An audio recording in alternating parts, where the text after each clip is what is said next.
छिलका भी नहीं है, केवल रस और रसमयम, केवल रस ही भरा हुआ। ऐसे प्रपक्व फल, पके हुए फल कैसे संसार में कैसे आया? बोले गुरु परंपरा। इस श्रीमद् भागवत रूपी महाफल को जो है, अमृत फल को स्वयं भगवान कृष्ण ब्रह्मा जी को सुनाए, और ब्रह्मा जी नारद जी के श्रवण कराए, सुनाए। नारद ऋषि व्यासदेव के श्रवण कराए, और व्यासदेव अपने पुत्र सुखदेव को स्वयं पाद को श्रवण। इसलिए व्यासदेव सोच रहे हैं मेरे पुत्र को तो ये भागवत रूपी महाधन उसको देना है। जैसे पिता मृत्यु के पश्चात अपने सारे धन संपत्ति योग्य पुत्र के दे करके जाती है।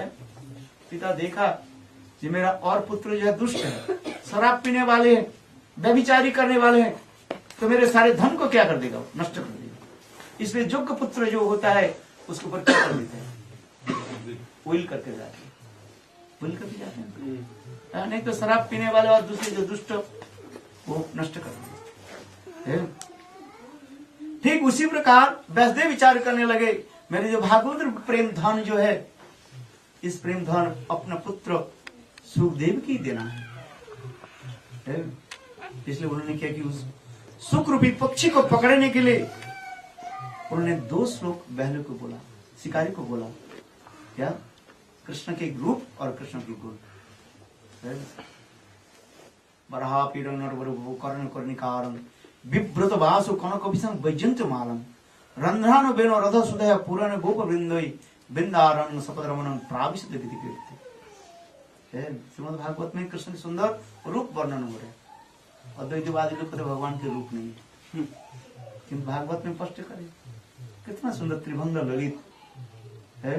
देखा नहीं यहाँ पर ठाकुर जी कैसे खड़े हुए त्रिभंग ललित होकर, हाथ में बंसी रखे हुए और मस्तक पर मोर पंख लगे हुए, कैसे सुंदर मंद मुस्कान है।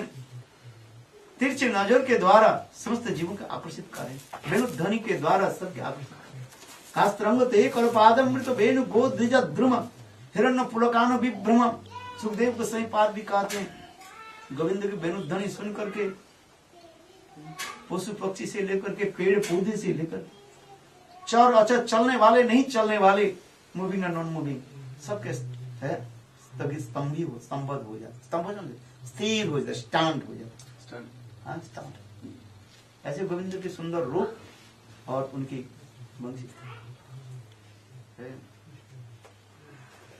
इसलिए मायावादी के चक्कर में कभी मत पड़े।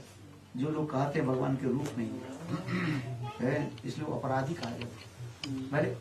इस संसार में देखो, आपकी सुंदर आंख है? मैं आपकी कहा देता हूँ अंधा हो, आप गुस्से हो जाओ। आपकी आंख है, मैं कहा देता हूँ अंधा हो, आप गुस्से हो जाओ। आज जिसके इतने सुंदर भगवान के इतने सुंदर रूप, और उस रूप के कारण उनके रूप नहीं है, निराकार कारण निरंजन। अरे शास्त्र में जहां जहां पर निराकार निर्विशेष निरंजन कहा गया, तो समझना चाहिए भगवान के रूप प्राकृत नहीं है, अप्राकृत है। रूपवत तत् पदार्थ अरूपवत, भगवान के रूप जो है अप्राकृत का है, ट्रांसडेंटल, उनके आईज और सब कुछ। इसलिए शास्त्र में बहुत श्लोक है, जहां जहां श्रुति में जहां जहां पर भगवान के निराकार निर्विशेष कहा गया, और उसी श्रुति में, वेदों में, उपनिषद में भगवान के सुंदर रूप वर्णन करते जा रहे हैं। बोले कैसे? अपानी पाद जमुन गई, पैर नहीं है, चलता है, तो चलते कैसे? उसके पैर कैसे? अप्राकृत है, प्राकृत पैर नहीं है, मटेरियल लेग्स नहीं है, उनका पैर कैसे? अप्राकृत। हाँ, लॉजिक समझना पड़ता है। एक व्यक्ति मोटे है, बहुत तगड़े है, कहा दिया क्या? वो दिन में भोजन नहीं करता, समझ में आ रहा है? तो व्यक्ति दिन में भोजन नहीं करता है, इसका मतलब नहीं है भोजन नहीं करता। तो कब कब भोजन करता है? वो रात में करता है। अरे दिन में नहीं करता, रात में करता है? हाँ, उससे क्या होता है? एक व्यक्ति दिन में भोजन नहीं करता तो मोटा कैसे हो गया? बिना खाए पीछे मोटा हो गया कैसे? हाँ अपराध नहीं, लेकिन वास्तव है जो नहीं खा, बिल्कुल नहीं खाया तो कैसे हो गया? हाँ खाया हो, रात में खाया, और बिल्कुल दिन रात नहीं खाया जैसे नहीं कर सकते आप, है? कभी नहीं मुझे खाया तो नहीं, तो ऐसे शरीर ऐसे हिष्ट पुष्ट कैसे हुआ बिना खाए? अरे एक एकादशी करने से बिल्कुल उसे मुख सूख जाता है निर्जला। अरे एक व्यक्ति कभी नहीं खाया, ऐसे नहीं हो सकता है? Logic term. तो उसी प्रकार भगवान की प्यार नहीं है, चलता है मतलब उनके प्राकृतिक तो प्यार नहीं है। तो उनके प्यार कैसे है? प्राकृतिक ट्रांसेंडेंटल, इसलिए कहा शास्त्र में कार्य अपानी पादु जवन गृहीता अचक्षु पश्य, आंख नहीं है वो देखते हैं, उसका मतलब उसकी आंख कैसे? अपराकृतिक आंख, ट्रांसेंडेंटल आई, वो सब कुछ देखते हैं। हाँ ये समझना चाहिए, लॉजिक पढ़ना पड़ता है। आइए तो उस व्यासदेव ने एक कथा को सुनाया, भगवान कैसे सुंदर रूप, और जो व्यक्ति इतने सुंदर होते हैं उनके गुण भी कैसे होने चाहिए? सुंदर होने चाहिए। इस संसार में कोई देखने सुंदर हो, गुण भी नहीं हो सकता, और कोई गुणी व्यक्ति हो, देखने में सुंदर नहीं हो सकता। एक ही साथ में सब नहीं हो सकता है, समझ? हाँ, किंतु भगवान में सब गुण एक ही साथ में, देखने में सुंदर है और गुण भी सुंदर है। उनके गुण क्या है? अहोवकीयं स्तन कालकूटं जिघांसपस्सादिविदधातृचेतं कं वा दयालुं शरणं व्रजेम, कं वा दयालुं शरणं व्रजेम। कैसे भगवान गुणवान कैसे है? उनके गुण क्या है? बोले बकासुर के बहन पुतना ब्रज में आई थी, देखने में बहुत कुरूपी थी। पुतना बालघातिनी रुधिराशना, पुतना ऐसे अपवित्र थी, एक तो कुरूपी और अपवित्र है। छोटे छोटे बच्चा को जो है गला घुट करके और उसे खून पी लेती थी, इसलिए पुतना बालघातिनी रुधिरासना, रक्तपान करने, और कुरूपी। और गोविंद के पास आगे केवल मातृ वेश बनाया। कथा पुतनावत की कथा हम वर्णन करेंगे। स्तन में कालकूट विष लगा दिया और सुंदर स्त्री वेश बनाया केवल, थे तो कुरूपी, किंतु अपने मिस्टिक पावर से सुंदर रूप बनाया ऊपर से। और भगवान की जबरदस्ती जो अपने स्तन को पान करा। और गोविंद ने क्या किया? 6 दिन के बालक था, छोटे छोटे जो बहुत कोमल होंठ लगाए, बस प्राण वायु निकल गया। और भगवान ने उसको पुतना शरीर को मार करके कहां भेज दिया? नहीं, गोलोक में है। और गोलोक में तो गोलोक में कहा? माँ दुसरा के परिचारिका के रूप में, धात्रोचितांग धाई के रूप में, माँ दुसरा के सेविका के रूप में, जिसे गोविंद की सेवा।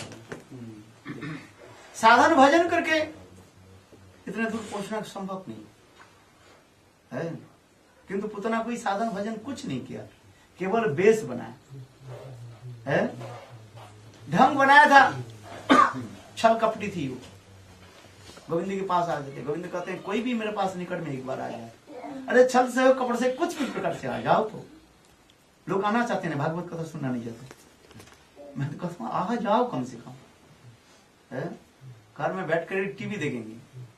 अरे टीवी तो देखो, भागवत कथा एक बार सुनो। भगवान कहते हैं मेरे सन्निकट में एक बार आ जाओ बस। उतना क्या भजन किया आप बताइए? तो कुछ भजन किया है? आप तो नाम जप करते हो, ठाकुर जी की पूजा करते हो, ठाकुर जी के फल चपल चढ़ाते हो, है? पुतना तो वो भी कुछ भी नहीं किया, वो दुराचारी नहीं थी, है? आकाश में घूमने वाले, है? पिशाचिनी जैसे। और गोविंद के सन्निकट में आ गया। गोविंद उसके उस राक्षसी स्वरूप को मार करके देखो कहा? गोलोक में। और माँ जसोदा के परिचारिका के रूप, साहित्य करते। हजारों जन्म भजन साधन करके भी प्राप्ति करना चाहिए। इसलिए कहते हैं अहो बच्चन स्तन कालकूटम जिघांस पश्चादि लेवे धातु चिताम है। कम बात दयालु शरणम भजन।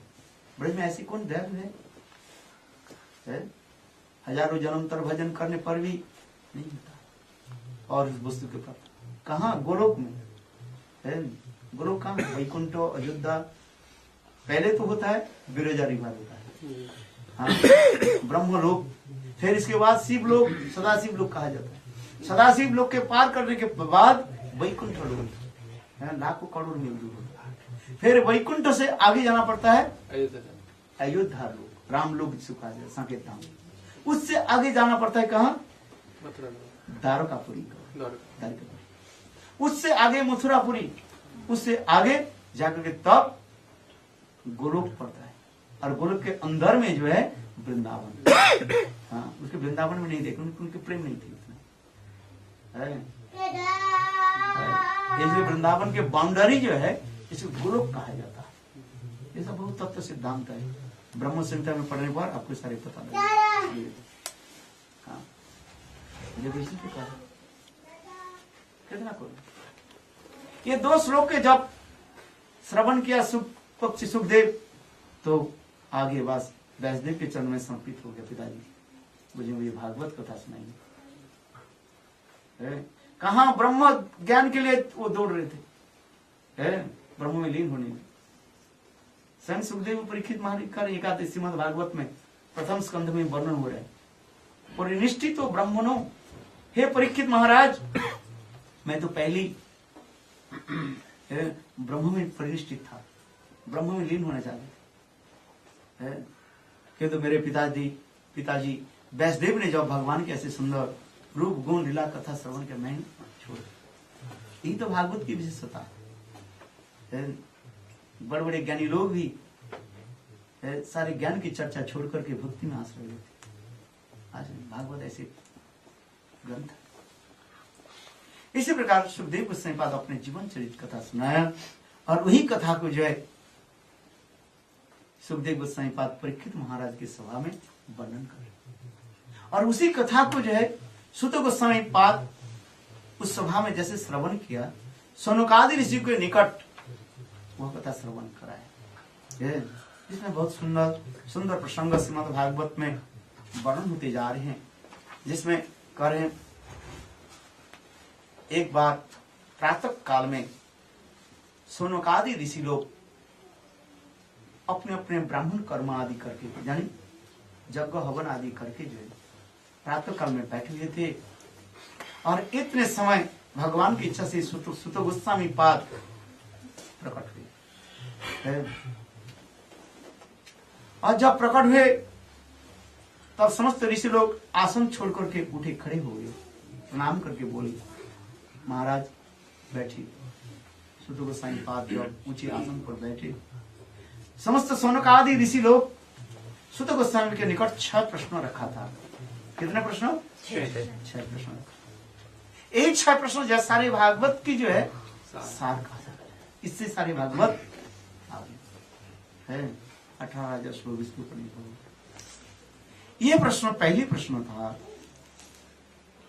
हे भगवान आप ये कृपा करके बताइए जिससे हमारे अंतःकरण की प्रसन्नता हो, उसके बारे में कुछ बताइए। ये कलियुग आ गया। भगवान श्री कृष्ण जब ये धराधाम से पधार गए, उस दिन से ही कलियुग प्रारंभ हो गया। कृष्ण स्वधाम पोगते, जिस दिन से भगवान अपने धाम में चले गए, उस दिन से कलियुग प्रारंभ हो गया। कलियुग के मनुष्य बुद्धि कैसे होता है? नीच वृत्ति होता है, बुरी नजर वाले, तेरे मुंह काला। वृंदावन जाओ ना, सब जगह लिखा रखा है बुरी नजर होता है, इसलिए बुरी नजर वाले, तेरे मुंह काला।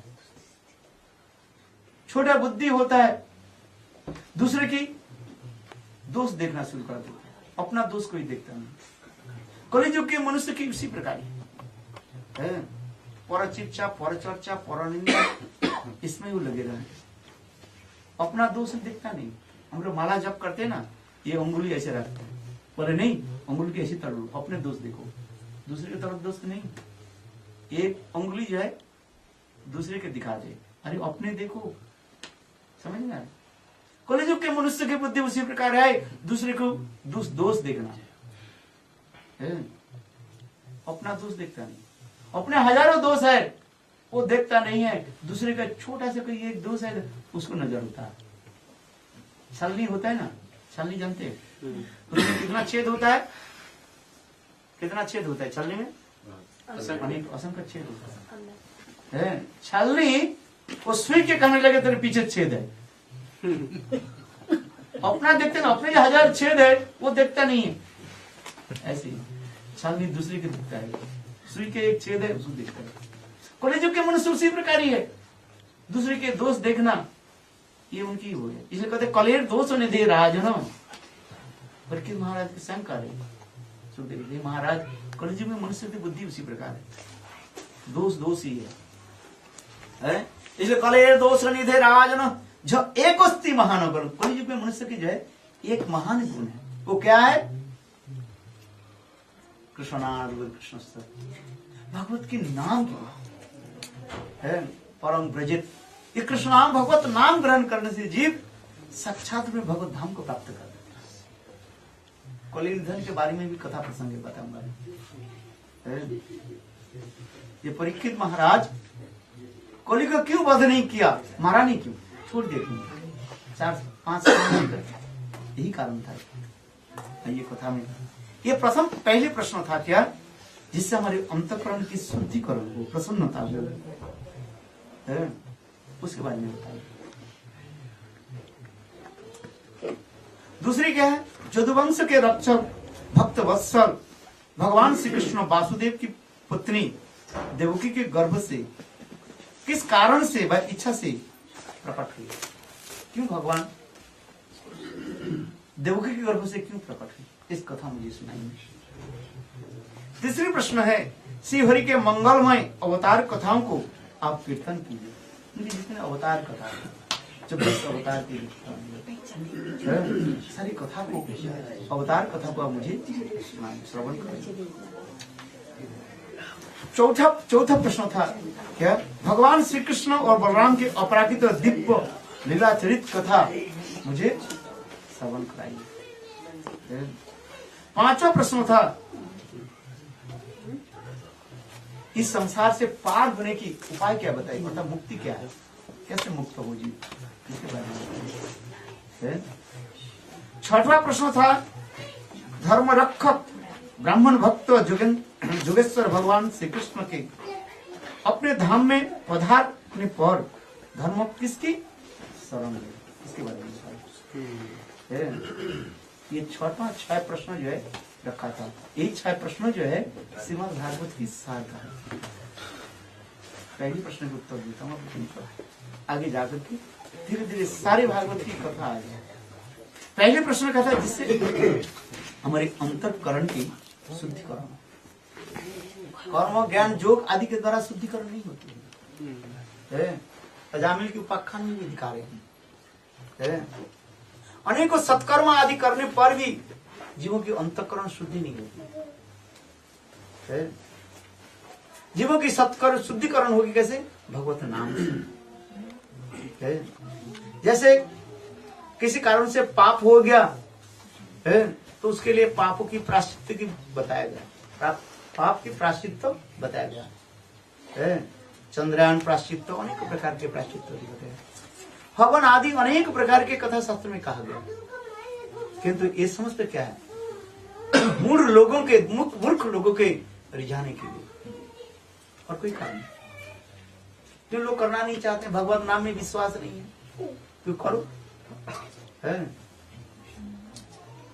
जिस प्रकार कहते हैं, बांस के झाड़ में यदि आग लगा दी जाए, बांस क्या होगा, सारे झाड़ चल करके खाक हो जाए, फिर बारिश हो फिर निकल करके आ जाएगी। उसी प्रकार कर्म कांड में जितने भी कथा कही गई उसी प्रकार ही है। किंतु भगवत नाम से क्या होता है, जड़ समेत है सब नष्ट हो जाता है। जत्पाद पंकज पलास विलास भक्ता करमा संकृतित उद्गतंति संतो तदवन्न रिक्तमतो जतो निरुद्ध श्रोतागनत्वम अरणं भज वासुदेवम। भागवत में स्पष्ट आ रहे, जब पाद पंकज पला से बुला, भगवान के केवल चरण कमल के स्मरण करो और भगवान के नाम ले लो, सारे कर्मों पर नष्ट हो जाएगा। दोबारा आपको इस संसार में आना नहीं पड़ेगा। नाम में विश्वास होना चाहिए। एक बार कोई नाम ले लो, नाम लेते ही भव सिंधु सुखाई, तुलसीदास जी का भगवान के नाम के इतने में एक बार कोई नाम लो। अजामिल अपने बेटा के नाम रख दिया नारायण, है बस देखो उससे उसको उद्धार हो गया, वैकुंठ में चले, नामाभास से ही वो वैकुंठ चले। संकेतम पारिहास्यम स्तोभम हिलनम एव वा वैकुंठ नाम ग्रहणम अशिषा घरम विदुरित। नाम की महिमा इतनी दिखा, किसी भी प्रकार से एक बार भगवान के नाम ले, बेटा के नाम रख दो, राम रख दो, कृष्ण राम रख दो, कम से कम घर में तो 10 बार 20 बार 100 बार तो बेटा के नाम लेकर पुकारोगे, है और राम इधर आ जा। बेटी के नाम रख दिया राधिका, राधा इधर आ जा, कितने बार खा लो, है स्नान कर लो, राधा स्कूल जाना है, राधा राधा राधा राधा राधा, है हो जाता है ना, भगवत नाम उच्चारण हो जाता है। और नहीं तो अपने बच्चों को नाम रख दिया हक्कू बक्कू डक्कू चक्कू, अरे हक्कू बक्कू चक्कू डाकने से क्या होता है? बात सत्य है क्या ना? बता, गोविंद रखो, राम श्याम सुंदर, राम श्याम सुंदर नाम रखो, कितना सुंदर, कितना है। कितना लोग मूर्ख है अपने बच्चों का नाम भगवत नाम रखना नहीं चाहते, हक्कू बाकू डक्कू चक्कू नाम रखते हैं। हाँ। ये भी नहीं है, क्या नाम रखा? D2 C2 B2 H2। एक घर में मैं गया, फिर क्या नाम रखा? D2। मैंने D2 क्या चीज है? कोई अर्थ होता है? बोले नहीं महाराज, मैं लंदन गया था, मेरा जो बोर्डिंग पास है ना उसमें लिखा था क्या? D2 लिखा रहता ना। बोले तुम्हारे वो gate number D2, gate number D2 ना बोले अच्छा लगे, इसलिए बच्चे के नाम दे D2 लग दिया। देखो कैसे मूर्ख है। आप लोग बोर्डिंग पास मिलता है ना, उसमें लिखा रहता है गेट नंबर D है, बस इसलिए D2 लिख दिया। जब बच्चे का नाम D2 C2 B2 H2, कोई नाम होता है क्या? कैसे सुंदर भगवान, कैसे सुंदर नाम, गोविंद श्याम सुंदर मदन मोहन नाम रखो, पार हो जाए। लोग रखना नहीं चाहते। भगवान के नाम कैसे मंगलमय नाम है, मधुरम मधुरम ये तो मंगल मंगल नाम सकल निगम सत्फल चित स्वरूपम भृगुवर नर मात्र तारे तो कृष्ण नाम। भगवान के सुंदर नाम जो है मंगल मंगल ही है इसके, इससे भगवान नाम से साथ किसी वस्तु की आप तुलना नहीं कर सकते। यू कैन नॉट कंपेयर, भगवान नाम के साथ क्या करो कंपेयर करोगे? हरि से बड़ा हरि का। हाँ आप बताओ, भगवान से भी बड़ा नाम की महिमा दिखा रहे हैं। आइए कथा में, इसलिए कहते हैं जीव की अंतःकरण किस्मत भगवत भक्ति से है। सवै पुंसां परो धर्म जतो भक्ति अधोस्खले अहितु की अप्रतिहता जात्मा संप्रसिद्ध। भगवान की नाम इतना सुंदर है, भगवान की भक्ति करने से जीव की अंतःकरण निर्मल हो जाता है। सवै पुंसां परो धर्म जतो भक्ति अधोस्खले अहितु की अप्रतिहता। भक्ति में 2 विशेषण दिखा रहे एडजेक्टिव, कैसे? अहेतु की होनी चाहिए और अप्रतिहता होनी चाहिए। अहेतु किसको कहा जाता है? जिसको हेतु ना हो। जैसे बाजार में गए, आपने 40 रुपया दिया और 1 किलो चीनी खरीद ली, दुकानदार के क्या संबंध है? पैसा दिया, आपने सामान खरीदा, लेन देन हो गया, बुनियादी हो गया। उससे दुकानदार के साथ क्या है ना? भक्ति ऐसे नहीं है, भगवान से कुछ मांगना नहीं है, वो अपने दे दे। 1 रुपया चढ़ाया और भगवान से करोड़ रुपया मांगे तो बुनियादी हो गया। 1 बतासा चढ़ाया और भगवान कह दिया भगवान मुझे ये दे दो, ऐसे नहीं। भगवान की इतना प्रार्थना करो, प्रभु मुझे भक्ति दो। अरे भक्ति देवी आ जाए, वो अपने आप सब अपने आप आ जाए, धन संपत्ति अपने आप आ जाए। जैसे महारानी आती है, उनके सारे चटिया जो अपने आप आ जाते है। परिचारिका आज अपने महाराज पधार रहे हैं, मतलब क्या है, केवल राजा अकेला नहीं आ रहे, उनके साथ उनके पार्षद भी आ रहे हैं। जैसे कोई प्रेसिडेंट आ जाए, प्रेसिडेंट थोड़ी अकेला आए, उनके अगल बगल में कितना कार चलती रहती है, समझ में। तो एक साधारण एक देश के यदि प्रेसिडेंट अकेला नहीं आते हैं, तो जो संग भगवान जब आ रहे हैं, भक्ति देवी जब आ रहे हैं, उनके राज में कितने आ जाए, और भक्ति देवी के साथ कौन अगल बगल चलते रहते। ये ज्ञान वैराग्य की बात छोड़ दीजिए तो बहुत दूर है। धर्म अर्थ काम मोक्ष अपने आवाज सब देने के लिए तैयार। भक्ति देवी, मुक्ति देवी साक्षात मूर्तिमान होकर के भक्त कहते मुझे ले सेवा में लगा। भक्ति से इतरतरा भगवान यदि साथ दैवे न कृष्ण मूर्ति मुक्ति संग मुक्तांजलि सेवते अस्मान धर्म अर्थ काम मोक्ष समय प्रतीक्षा। जब भक्ति देवी आती है ना, ये मुक्ति देवी भी भक्ति देवी के निकट आकर के बोलते मुझे सेवा में लगा, भक्ति देवी के चरण मुझे सेवा लगा। इतना सब शास्त्र में प्रमाण है। सिर्फ भगवान के मांगने की जरूरत नहीं, भगवान जानते नहीं है क्या मुझे क्या चाहिए नहीं चाहिए। ठीक है, मांगना है मांग लो, तो मांगना है तो भगवान से भक्ति मांग लो। है? मैंने काम करना, कर्म के अनुसार तो आएगा सुख दुख है। जैसे बीज बोया वही तो पौधा आएगा, किंतु भगवान से मांगो, भक्ति मांग लो। और भक्ति मांगने से सारे पाप, सारे तुम्हारे कंटक कांटे जो है अपने आप दूर हो जाएंगे। बोलो वृंदावन बिहारी लाल, यही विशेषता। एक शिव भक्त था, शिव जी के पूजा करता था, नित्य पानी चढ़ाता था, गंगा जल और बेलपत्ता चढ़ाता था। वो बेचारा अंधा था, आंख कुछ नहीं था। एक दिन शिव जी प्रकट होकर बोले बेटा कुछ वर मांग। तो उनके हृदय में था 4 वस्तु मांगना था। शिव जी बोले नहीं बेटा, एक वर मांग, कोई एक वर मांग ले, जो मांगना है एक ही मांगो, 4 मैं नहीं दूंगा, एक वर। वो शिव भक्त था, वो बहुत चालाक था। वो बोले मेरा आंख भी ठीक हो जाए, दिखाई पड़े, मेरे शादी भी हो जाए, घर पर संसार भी हो जाए, है, और धन संपत्ति भी मिल जाए। ये 4 वस्तु मांगना था, किंतु शिव जी ने कहा एक मांगो। आंख मांगना है तो आंख मांग लो, दृष्टि शक्ति तुम्हारे आ जाएगा। पत्नी मांगना है तो पत्नी मांग लो, मैं देने को तैयार हूँ। धन मांगना है तो धन मांग लो, पुत्र मांगना है तो पुत्र मांग लो, कुछ भी मांग, एक वर मांगो। किंतु वो बहुत चालाक था, शिव भक्त ने बहुत चालाक था। शिव जी के बोले प्रभु आप एक बात है, मैं अपने बच्चा को जो है सोने के चामच से जो है और खीर खिलाते हुए, खीर है स्वीट राइस खिलाते हुए मैं देखते रहूं, ये मुझे वर दीजिए। शिव जी का ना अच्छा ठीक है ऐसे वर दे दिए, तो तथास्तु कर दिया।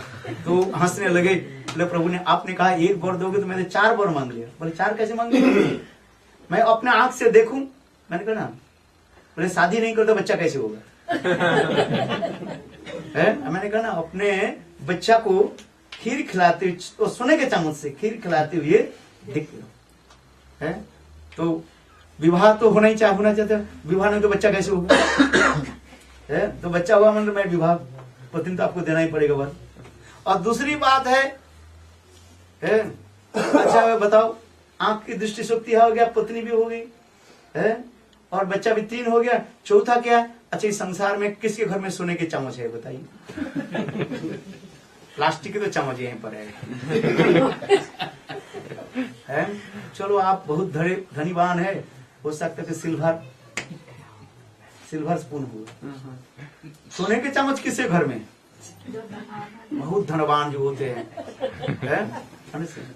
अमेरिका के जो प्रेसिडेंट जो है उनके घर में तो ना जाने होगा कितने होगा पता नहीं, सबके घर में नहीं है तो आपके घर में केवल वो अलमारी में सजा करके थोड़ी उसमें थोड़ी बाहर करते, थोड़ी है वो भी छुपा करके रखते। तो मतलब क्या है, इतना धन से मुझे 4 वस्तु जो भक्त उसी प्रकार भगवान से तो मांगते नहीं है, भक्ति मांग लेते हैं। बोले भक्ति मांगने से अपने आप धर्म अर्थ काम मोक्ष संसार सारी वस्तु आ जाती है। इसलिए भगवान के मांगना है तो भक्ति मांग लो है, और भक्ति मांगो तो अपने आप धन संपत्ति सब कुछ अपने आप आ जाएगा। इसलिए कहते हैं सबै पुंसांग परो धर्मो जतो भक्ति अधोस खजे। भगवान विष्णु मेरा भक्ति, और भक्ति कैसे? अहितु की हेतु नहीं, कोई कारण से नहीं, बनियागिरी नहीं है। और अप्रति होता है सेवा, भक्ति माने सेवा वृत्ति, अप्रति जिसमें कोई रुकावट नहीं हो। समझे, भक्ति के तात्पर्य होता है कहीं रुकावट हो, निरंतर भक्ति करते रहे। दक्षिण देश में एक राम भक्त था, कथा तो बहुत सुंदर है। राम भक्त था, बच्चे 5 साल के जब था वो घर संसार छोड़ करके चले गए है, और एक राम मंदिर में जाकर के छोटा राम लल्ला के जो है पूजा करता था। 5 साल के बड़ा ब्रह्मचारी पूजा करते करते 90 साल हो गया। कितने साल? 90 साल है। ठाकुर जी के रामचंद्र की सेवा की, और उसमें सब लोग उसे कहते थे रामदास, रामदास कहते थे उसको, सब गांव के सब लोग रामदास कहते है। बहुत वृद्ध हो गया है, बहुत साल तक उन्हें सेवा की, सब लोग से प्रसन्न होते थे है। वृद्ध तो हो गया, 90 साल का हो गया, बेचारा भगवान के लिए कुछ को भी नहीं मांगता था, भगवान से कुछ नहीं मांगता था। बस जैसे प्रभु की इच्छा से जैसे आ जाता है, उसी ठाकुर जी को भूख लगा करके वो खाता था, और नित्य प्रत्यह रामायण पाठ करता था, राम नाम जप करता था। इसलिए गांव के सब लोग रामदास रामदास कहते थे। बहुत धीर शीर शांत शील भक्त थे वो है। देखने से सबके हृदय में आनंद हो जाता था है, इतने वो प्यारे थे सबके गांव के। भगवान की ऐसे पूजा करने वाले, नाम जप करने वाले एक दिन साक्षात भगवान राम उससे प्रकट हुए, विग्रह से प्रकट होकर बोले मेरे भक्त कुछ वर मांग। रामदास कहने लगे प्रभु क्या तुम वही राम हो, ना धोखा देने वाला और कोई हो? बोले नहीं नहीं मैं वही राम हूँ। कौन सा राम है? रघुकुल रीति सदा चली आई, प्राण जाय बरु वचन न जाय। वही रघुकुल के राम हो ना? हाँ बेटा तुम्हारी इष्ट देव मैं ही हूँ, मैं राम हूँ। देख मेरा स्वरूप को देखो, तीर धनुष लेकर खड़े हुए भगवान राम, जैसे राम के स्वरूप को देखो। वर मांग लो मेरे भक्त, तुम वर मांगो, जो मांगना है मांग लो। वो बहुत चालाक थे प्रभु, आप इतने बड़े, आपसे क्या मांगे है? तो भगवान से हम लोग मांगे तो क्या मांग लेंगे? 2-4 किलो सोना मांग ले सकते, सोना मांग लो। इससे आगे लेकर के करोड़पति अरब खरब पति बन जाओ। इसके आगे जाके स्वर्ग के इंद्रपद मांग लो, और क्या मांग सकते हो? इसके आगे ब्रह्म पद मांग सकते हो। भगवान सब देने के तैयार है। भगवान वो सब कुछ है, मुरलीधर में भगवान है ना, जो कुछ चाहे वो सब देने के तैयार है। तो भक्त भगवान राम कहने लगे बेटा मांगो, जो मांगना है मांग लो, मैं देने के तैयार हूं। क्यों मांगते नहीं? बोलो ना क्या चाहते, तुम्हारे मुख से मैं सुनना चाहता हूं, क्या लेना चाहते हो? तो भक्त ने गजब की बात कहा। क्या बोले प्रभु? पहले आचमन करो, और आचमन जानी संकल्प करो जो मैं दूंगा दूंगा दूंगा। अरे बेटा ऐसी बात नहीं है, क्यों इतने मुझे क्यों ऐसे बोल रहे हो? नहीं नहीं प्रभु आप बताओ तो। रामचंद्र बोले ठीक है मैं तुमको शपथ करता हूं, मांगो जो मांगना है मांग लो। तो वो राम भक्त ने क्या मांगा जानते हो? प्रभु यदि कभी मैं विवश में संसार कभी वस्तु मांग लिया है, धर्म अर्थ काम मोक्ष यदि मांग लिया, देना मत। क्या बोला? मुक्ति तक मुझे देना मत। क्या दोगे? जन्म जन्म राम तेरे चरण में मेरा मति रहे, भक्ति रहे। बल वृंदावन विहारी राम। भक्त जो होते ना भगवान से कभी ये नहीं मांगते। ब्रज में तो मुक्ति के कहते हैं नून जैसे लगते हैं, नमक जैसी खारी कहा जाता है। मुक्ति नहीं चाहिए। दीवाना गंदंती मत सेवन जना। भागवत में संग भगवान करे मेरे जो शुद्ध भक्त है वैकुंठ मुक्ति की देने पर भी नहीं भूले। साझी मुक्ति क्या है? मेरे भक्त तो मेरा केवल सेवा ही चाहते। भगवान राम प्रसन्न हो गया तो मेरा शुद्ध भक्त हो। शुद्ध भक्त भगवान की सेवा छोड़कर कुछ नहीं मांगते है। इसलिए गीता में संग भगवान करे अनन्य चिंतवांग जिजना प्रचुपासुते तेसा नित्याभिजुक्तानां जुवक क्षेमम वाहन। जो अनन्य होकर के मेरा भजन करता है मैं उनको सब कुछ दे देता हूं। उनके लिए संसार के लिए जो कुछ भी है मैं अपने सिर पर लेकर चलता हूं। गीता की वचन है, गीता पढ़ते हो ना, इस श्लोक देखो पढ़ो। अनन्य चिंतवांग जिजना प्रचुपासते तेसा नित्ता भी जुक्ता न जोगक क्षेम वहम। उनकी संसार में जो कुछ भी जरूरत है और परकाल में जो कुछ भी जरूरत है, स्वयं भगवान कहते हैं मैं सिर पर लेकर के मैं चल देता हूं।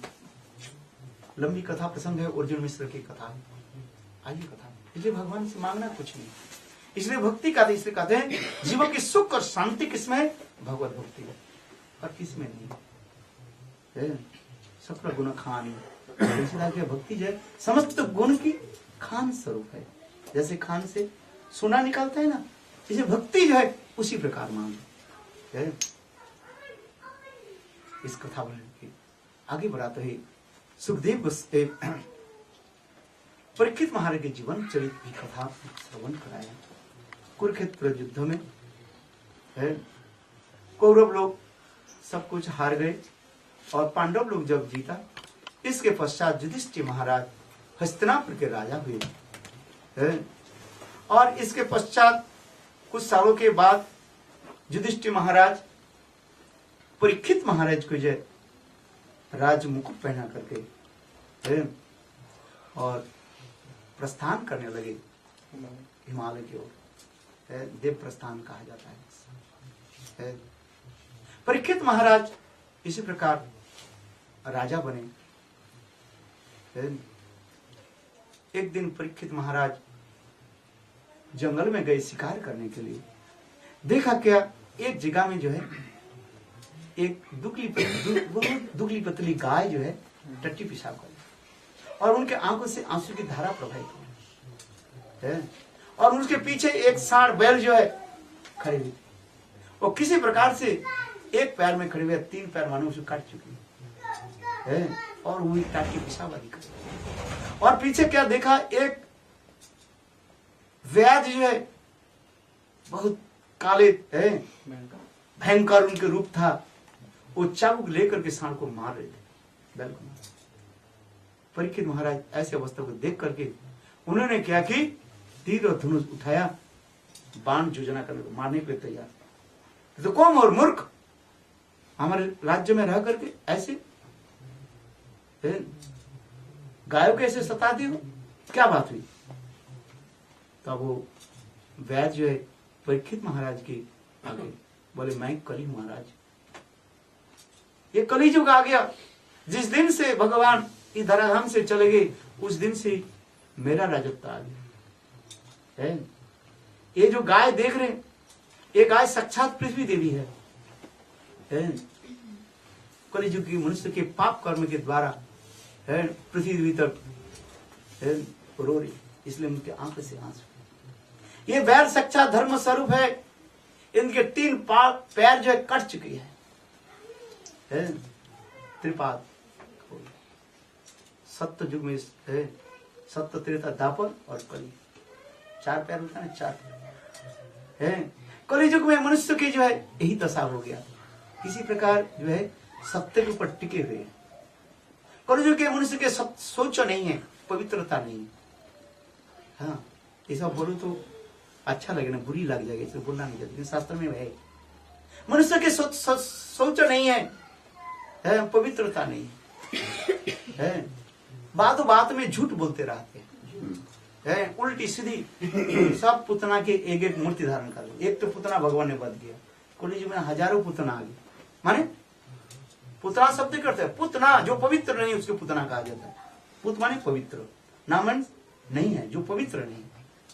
कलियुग के मनुष्य यही हो जाता है, झूठ झूठ में, बात में झूठ बोलते रहते।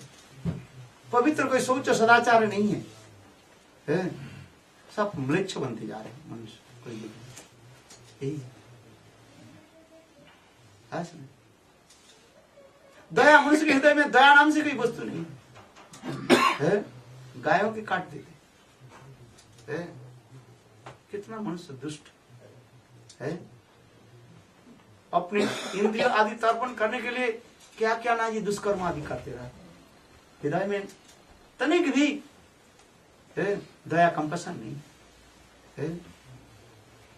सत्य सोच दया पवित्रता से मनुष्य में नहीं। केवल एक कलियुग में एक ही रह गया, सत्य रह गया है। सत्य समय आने पर वही सत्य भी प्रकाश होता है। सत्य हर समय प्रकाश नहीं होते, सब समय आने पर प्रकाश होते। इसलिए ये 3 पैर काट चुके है, केवल सत्य के टिके हुए। और मैं साक्षात करी जीवों के सिर पर, मस्तक पर मैं चढ़ जाता हूँ और उसकी बुद्धि को मैं भ्रमित करता रहता हूँ। यही कली। परीक्षित महाराज बोले नहीं, हमारे देश से बाहर चले जाओ, नहीं तुमको मैं तीर और धनुष से मैं खत्म कर देता हूँ। कली महाराज ने परीक्षित महाराज के शरण में आ गया, बोले आप तो राजा हो, मैं आपको प्रजा हूँ। राजा के कर्तव्य है क्या? जो शरण लेते हैं प्रजा को रक्षा करते हैं, कैसे भी प्रजा को। जो एक बार शरण में आ जाते हैं उसके शरण देना पड़ता है। शरणार्थी को शरण देना राजा की कर्तव्य। मैं आपके शरण में आ गया, मुझे क्या चाहते हो? मुझे 4 स्थान दीजिए, उस 4 स्थान पर रहना मैं चाहता हूँ। कौन कौन? दूतंग पानंग स्त्रिय सुना जत्र अधर्मो चतुर्विधा। क्या बोला? जहाँ पर गैम्बलिंग होता है ना, पासे आदि खेलते रहते हैं, गैम्बलिंग आदि, वो कली के स्थान है। कली माने कला होता है, सबके लूट जाएगा। दूतंग पानम, अमेरिका में वो लोग जाते हैं, कौन सा? लॉस वेगास, पृथ्वी में सबसे फेमस जो है कैसीनो है, कैसीनो। हाँ, आज एक बार फ्रांस में मैं भागवत कथा बोलने की जा रहा था। कथा हो रही थी, जो भक्त ने हॉल भाड़ा किया है, तो मैंने देखा तो बारिश भी हो रही थी उस समय, ठंडी के समय था, तो ज्यादा लोग नहीं आया, 20-25 लोग आ गए बैठे। तो कथा चलने के बाद मेरा कथा समाप्त होने वाला था, इतने समय देखा क्या 8-10 व्यक्ति आ गए, बैठ गए। तो जब बैठ गए तो वो लोग पता नहीं खड़े हो गया। फिर मैंने कहा था भाई मेरा भी कथा समाप्त हो गया, 10-5 मिनट रह गया, आप लोग बैठ जाओ और इसके बाद आरती और प्रसाद लेकर के जाना। तो बोले महाराज हम लोग तो दूसरी जगह में जा रहे थे, यहाँ पर आए। बोले क्या बात? बोले गलत स्थान पर आ गया। बोले गलत स्थान पर आ गया। बोले मैंने कहा गलत स्थान नहीं है, ठीक स्थान पर आ गया। बोले गलत कैसे? बोले महाराज हम लोग तो जाने वाला है कैसे, निकट में जो बिल्डिंग है ना, वो था क्या? कैसीनो था। तो वहाँ पर तीर लगा हुआ था ना, कैसीनो वो लिखा था, रे ये तीर लगा है कैसीनो के जाने के वो तो था कैसीनो, ये तीर था। और हवा में क्या हो गया, बिल्कुल जब उल्टा हो गया, हवा में गिर गया ना वो। तो कैसीनो लिखा है क्या? मेरे बिल्डिंग की तरफ आ गए, जहाँ पर मैं कथा हुई। तो वो सोचा ये कैसीनो का हॉल है, तो उसने कहा महाराज हम तो उधर जाने वाले था, तो इधर हम लोग गलत स्थान पर आ गया। मैंने कहा गलत स्थान है, ठीक स्थान पर आ गया। तो वहीं पर जाओगे तुम तो पैसा तुम्हारा लूट जाएगा सर, है। तो यही संसार के जीव ऐसे सोचता है, जहाँ पर अच्छी स्थान पर दूसरा गलत स्थान हो, उसे गलत समझते हैं, और वो कैसे में जाना है उसको सोचते हैं सही स्थान। दूतम पानम स्त्रियों, पान माने मदिरा पान आदि के पान खा जाए, ये कली के स्थान है। दूतम पान स्त्री यानी अवैध स्त्री संग, जो व्यभिचारी लोग करते हैं, अविवाहित होकर के पत्नी को छोड़ करके जो व्यभिचारादि करते हैं, वो कली के स्थान का है। दूतम पान स्त्री सुना माने जहाँ पर जीव हिंसा होता है, गाय करते हैं, और ये सब पाप यानी कली के स्थान का है। तो कली महाराज बोले ये 4 स्थान मुझे परिक्रमा, ठीक है 4 स्थान को तुम दीजिए। फिर कहे महाराज मुझे और एक स्थान दीजिए, गिड़गिड़ाने लगे। बोले कौन सा स्थान चाहिए? शरण पंचम स्थान। पंचम स्थान क्या है? सोना दीजिए, जहां पर सोना है ना वहीं पर मैं बैठ जाता हूं। किंतु शास्त्र में कहते हैं भगवान विष्णु के लिए सोना व्यवहार होता है, उसमें कली के स्थान नहीं होता है। जितने दक्षिण देश में जितने जाओगे मंदिर में, सब मंदिर के ऊपर जो है सोने के कलश होता है। तो इसके मतलब नहीं है वहीं पर कली चढ़ी है। भगवान के इसलिए कहते हैं एक सोना जो है भगवान में लगता है, उसमें कली नहीं बैठता है, कली नहीं चढ़ता है। दूसरे शास्त्र में एक कथन है, अपने कमाई से मेहनत से यदि आप सोना खरीद किया तो उसमें भी कली नहीं बैठेगा। क्या बोला? अपने मेहनत से पसीना निकल करके मेहनत से अपने सच्चाई से जो भी कमाई किया उसमें जो सोना खरीदा तो उसमें कली नहीं प्रवेश करेगा है। आज यदि काम कर लिया, गलत काम किया, बाएं हाथ से ना, टेबल से बाएं हाथ, जानते हो इंडिया में तो चलता रहता है। हाँ, अभी अभी हम लोग, मैं जब आ रहे थे तो हमारी जो गाड़ी चला रहे थे तो आकर के फरीदाबाद के पास पुलिस रोक दिया। बोले क्या है वो? बोले तुम्हारी ये क्या बोले ये होता है ना, कांच होता है ना, ये कलरिंग है, ये कलरिंग अलाउ नहीं है हरियाणा में सरकार की, तुमको चालान देना, चालान कर देंगे। भाई चालान कर दो तो उसमें कब गाड़ी छूटेगी कब पता नहीं। बोले क्या बात, क्या करूं बता। बड़े बड़े साहब नहीं है अभी, है हाथ दिखा रहे, माने 200। अरे 200 नहीं, 2 लाल लाल नोट, माने 2000। हाँ 200 में के उसे है, और उल्टी सीधा बोलने लगे है। बड़े साहब अभी है नहीं, हाँ है नहीं। देखो बोलने के तो बड़े साहब अभी है नहीं, गाड़ी चालान कर देंगे, रखो यहाँ गाड़ी इधर इधर इधर। तो नोट दिए, बोले 200 रुपया दो। बोले नहीं नहीं बड़े साहब है, जब बैठे खड़े 100 के नोट, बोले 500, बोले नहीं वही वो 2 अंगुली दिखा रहे है, वो बड़े साहब है नहीं, ऐसे बोलते। हाँ मैंने कहा दे भाई ये बर्बाद करेगा समय क्यों है, दे दे इसके, ये कली के स्थान आ गया, चल लाल नोट मिल गया, बस वो है। बोले गाड़ी इधर से निकालो, हाँ अभी बोले गाड़ी इधर से निकालो, मैंने भगो, हाँ पैसा इधर ले लिया, उधर गाड़ी यहीं से निकालो घर। देखो कैसे सरकार, उसके पुलिस, उसको पैसा नहीं मिलता है क्या, तनख्वाह तो मिलता है। ये सब 2 नंबर के पैसा, उस पैसा से अपने बेटी के लिए शादी के लिए जो सोना खरीदेगा वो कहाँ जाएगा आप बताइए, सब कली के स्थान हो जाएगा है। अपने मेहनत से जो कमाया जो करे, आप ये समझो उससे कली के स्थान नहीं है, जो 2 नंबर के पैसा होता है। मैं तो अपने आंखों से देखा मैंने। हाँ अच्छा बताओ है, तो उसके 2 नंबर के पैसा से अपने लड़की की जो शादी कादी कराएंगे, पैसे सोना खरीदेंगे, तो क्या कहाँ जाएगा, वो सब भ्रष्ट हो जाएगा। इसलिए शास्त्र में वर्णन, शास्त्र में सब वर्णन है। अपने मेहनत से यदि कमाई का पैसा हो उसे कली के स्थान नहीं है। और जहां पर है 2 नंबर की हो जाएगा, मैंने असत उपाय से जो हो जाएगा वो कली के स्थान है। आइए कथा में, इस कथा को तो आगे समाप्त चला कहते हुए सुखदेव गोस्वामी पाद की कथा भी आ रही है। परीक्षित महाराज एक दिन भ्रमण करते करते, अर्थात वन भ्रमण करते करते जंगल में गए, देखा एक जगह में एक कुटिया है, प्यास लागे, इधर घूमते घूमते देखे संत महात्मा बैठे हुए थे और उनके पास जाकर मुझे पानी पिलाओ, पानी पिलाओ। वो ध्यानस्थ थे, समीक ऋषि ध्यानस्थ थे, बस 2 बार 4 बार बोला, उनके गुस्सा हो गया। निकट में देखा क्या, एक मरा हुआ सांप पड़ा हुआ। वो सांप कोई नहीं था, वो साक्षात कली जो है सांप के रूप धारण करके पड़ा।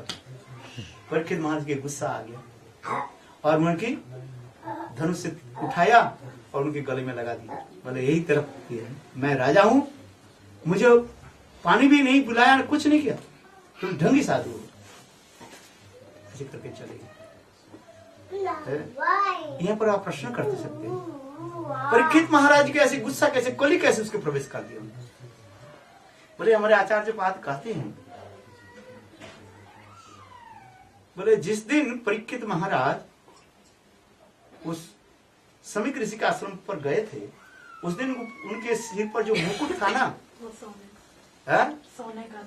सोने के तो मुकुट ही है, सोने के तो मुकुट ही था, किंतु जिस मुकुट, राज मुकुट स्वयं युधिष्ठिर महाराज भगवान कृष्ण जिस मुकुट को दिया था, वो मुकुट नहीं था, वो मुकुट था दुष्ट के मुकुट था। किसका? जरासंध। जरासंध अर्थात भीम ने जरासंध के वध करके पश्चात है उस मुकुट को रखा था। और परीक्षित महाराज गलती से जो है जिस दिन गए थे ना, जल्दीबाजी से उस मुकुट के सिर पर धारण कर लिया। भगवान की लीला करनी है तो भगवान मुकुट दे दिया।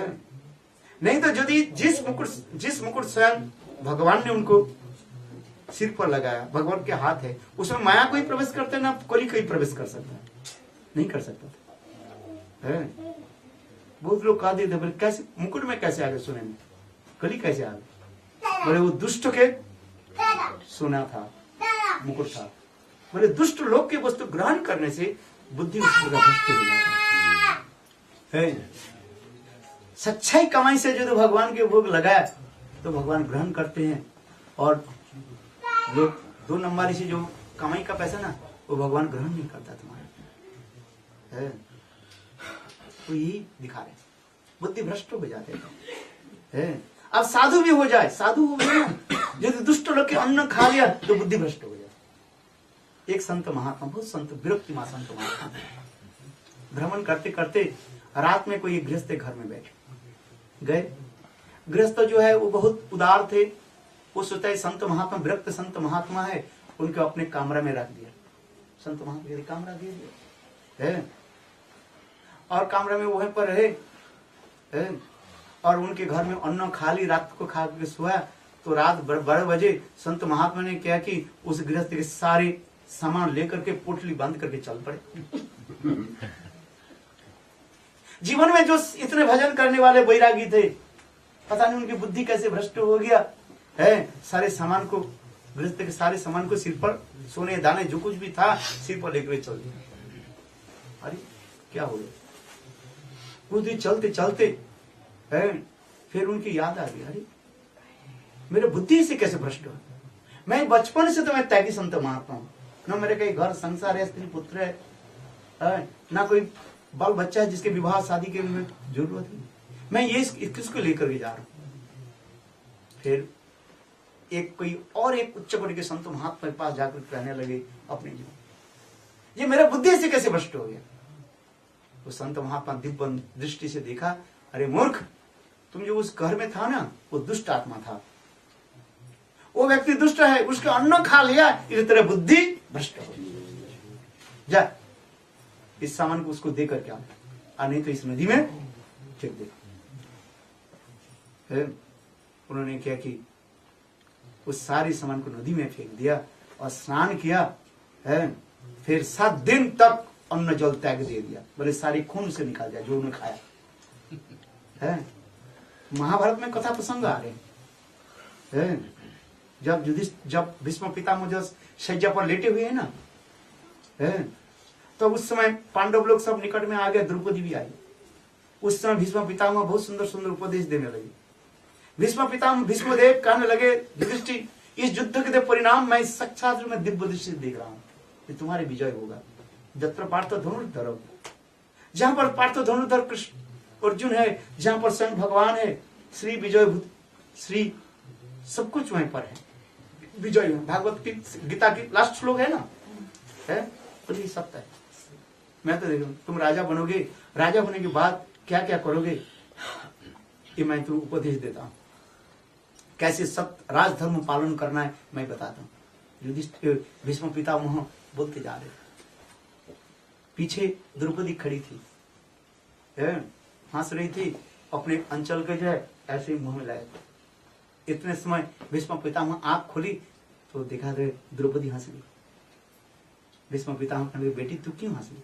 बोले नहीं पितामह, ऐसे नहीं, ऐसे हंस रही। अरे नहीं, स्त्रियों का हंसना ऐसे साधारण नहीं होता है, जरूर तुम्हारे मन में कुछ है। पुरुष के हंसना स्त्रियों के हंसने में अंतर है, बताओ तेरे मन में क्या है, बताओ। हाँ, महाभारत में स्पष्ट लिखा है।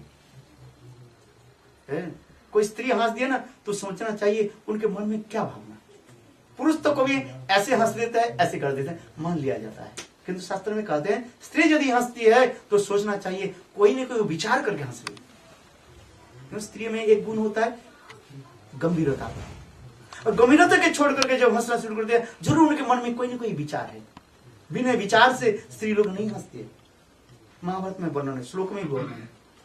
अब बताओ बेटी किस लिए हंस रही? मैं तो तेरा दादा पर दादा है, तू बता मेरे के क्या दोष देखा, कुछ देखा, हंस रही हो बता। तब द्रौपदी कहने लगी, आप मुझे क्षमा करें, मैं तो आपकी बेटी से भी क्या बताऊं। आप ये बताइए, अभी तो बहुत सुंदर सुंदर उपदेश दे रहे हैं, राज उपदेश दे रहे हैं। जब उस सभा में, कौरव के सभा में दुष्ट दुर्योधन दुशासन मेरे कपड़े को खींचने के प्रयास, आप तो सभा में थे ना, आपने एक शब्द तक भी नहीं बोले ये दुर्योधन तुम क्या कर रहे हो। एक बार बोला ये अधर्म है, इतना ही शब्द तो बोल देते। उस समय सिर नीचा कर, याद है उस समय मैं स्त्री धर्म माने अपवित्र, आपके चरण तक मैं स्पर्श कर नहीं सकी है? याद है? मैं जब मैंने भी आपकी तरफ देखा, कम से कम इतना ही तो बोले, डांटे, हे मूर्ख दुर्योधन तुम ये क्या कर रहे हो, ये राजधर्म नहीं है, अधर्म है। उस अधर्म सभा में आप बैठे थे, एक बार एक शब्द तक भी नहीं बोले, सिर नीचा करके बैठे। मैं क्या बदी हूं, राज है। आज आप धर्म पर, धर्म की सुंदर सुंदर व्याख्यान, विश्लेषण एंड एनालाइज कर रहे हैं। कारण क्या मेरे समझ में, इसलिए मैं हंस रही। देखो मैंने कहा ना, स्त्री यदि हंसती है, मन में कितना विचार है, मेरे विचार नहीं है, महाभारत में लिख रहे हैं श्लोक में, इतना गंभीर विचार। उस समय भीष्म पितामह, बेटी तुझे बोली बात सत्य। उस समय मेरा बुद्धि भ्रष्ट हो, क्योंकि दुर्योधन की, दुष्ट दुर्योधन की मैंने अन्न खा ली, इसलिए मेरा बुद्धि भ्रष्ट हो गया, इसलिए मैं कुछ बोल नहीं पाया। दुष्ट की संग और दुष्ट की अन्न ग्रहण करने से हो गया। कि हम लोग जो खाते हैं ना, उसी तो मन बनता है? आप विचार करो। किंतु आज सर के सज्जा पर लेटे हुए ना, सारे खून सारे सब निकल गया, दुष्ट के अन्न निकल गया है। आज चित्त मन पवित्र हो गया, इसलिए तो तुम्हें सत्य बोलो वृंदावन बिहारी। महाभारत में ऐसे सुंदर सुंदर शिक्षाएं हैं, फालतू नहीं है। इसलिए कभी जानबूझ करके जो है दुष्ट के अन्न ग्रहण न करें। अनजान में खा लिया तो भगवत नाम कर लेना। अनजान में कोई दुष्ट के अन्न मिल गया तो पहले भगवान को अर्पित कर देना, मन ही मन। जो कुछ भी खाओगे पहले भगवान को अर्पित कर देना। इसलिए गीता में भगवान भी करे, क्या बोले, पत्र पुष्पम फूलम फलम तोयम जो मैं भक्ता प्रजक्षति, जो कभी खाओगे ना मेरे अर्पित कर दो तो दोस्त में नहीं लगेगा। और ऐसे आ गया तो खाना शुरू कर दिया तो फल भोगना पड़ेगा, सारे जूस निकाल देंगे। गन्ना के जूस होता है ना, सारे पीस करके निकाल देंगे। इसलिए नहीं, जो कुछ भी आ जाए है पहले मन ही मन भगवान के जो अर्पित कर दो। साक्षात यदि संभव हो तुलसी पत्ता दे करके, गोपाल मंत्र दे करके जप करो, और नहीं हो तो मन ही मन भगवान को अर्पित कर देना और उसके प्रसाद के रूप में ग्रहण करो, तो तुम्हें पाप स्पर्श नहीं करेगा, ना तुम्हारी बुद्धि भ्रष्ट हो। बहुत बड़े बड़े संत महात्मा भ्रष्ट हो जाते हैं, पतित हो जाता है। क्यों? इसी कारण से। कितने भी बड़े हो जाए, यदि भगवान को अर्पित नहीं किया, दुष्ट के अन्न खा लिया, तो उसकी बुद्धि भ्रष्ट हो। जैसे कथा सुना है ना, संत महात्मा करने लगे, मैं जीवन में इतना बैरागी था है, आज वो उनके घर में रात में सोया तो उसके सारे संपत्ति, सारे सोने दानों के सिर पर लेकर मैं चल रहा हूँ। बुद्धि भ्रष्ट के रात में उनको तुम्हें घर में अन्न का, दुष्ट का अन्न खा लू, दुष्ट का अन्न से अनजान भी खा लू, बुद्धि भ्रष्ट। कल की आइए कथा में परीक्षित महाराज, समय हो गया समाप्त करते हैं। परीक्षित महाराज इसलिए कह रहे, परीक्षित महाराज जो सिर पर जो सोना था, माने मुकुट था, वो जरासंध के था। बहुत लोग जानते नहीं है, वो जरासंध के दुष्ट के था, इसलिए उसकी बुद्धि उसी प्रकार है। जो परीक्षित महाराज संत महात्मा के सम्मान देने वाले है ना, और उनकी बुद्धि ऐसे कैसे बोले, दुष्ट के संग चढ़ गया, और कोई कारण नहीं।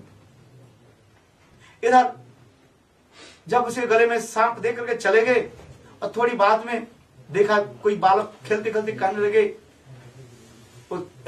समीर ऋषि के पुत्र जो श्रृंगी था, क्या देखा तेरे पिताजी के गले में एक मरा हुआ सांप किसने लगा दिया, लटकाया। छोटा बच्चा था, 4 साल के बच्चा था, 4-5 साल आकर के देखकर तो गुस्सा आ गया। बोले किसने हमारे पिताजी के गले में ऐसे मरा सांप लगाया, लटकाया किसी, जिसने लगा 7 दिन के पश्चात उसे तक्षक आकर के काटेगा, उससे इसकी मृत्यु होगी। बस इतना ही तो बोल दिया। ब्रह्मचारी, बाल ब्रह्मचारी और ऋषि पुत्र है ना, ब्राह्मण ऋषि पुत्र है, इतना ताकतशाली था, इतने समय ऋषि के जो है ध्यान टूटी, देखा गले में जो सांप पड़ा, ऋषि ने किया ऐसे उठाया और डाल दिया। छोटा बालक ने कहा दिया पिताजी मैं तो हिसाब दे दिया, जिसने आपके गले में ये मरा हुआ सांप को लटका। स्वामी कृष्ण ने ध्यान पर कौन किसने लगाया, ध्यान में तो देखा, ओहो मेरे देश के राजा, महाधर्मशील राजा परीक्षित महाराज आया थे पानी मांगने के लिए।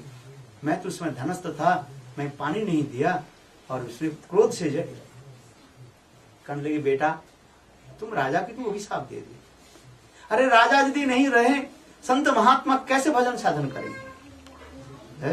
राजा तो देश की रक्षा आदि करते हैं, तो बेटा राजा की क्यों अभिशाप दे दी? हाय हाय, बोले पिता जो होने वाला तो हो गया, मैं तो अभिशाप दी।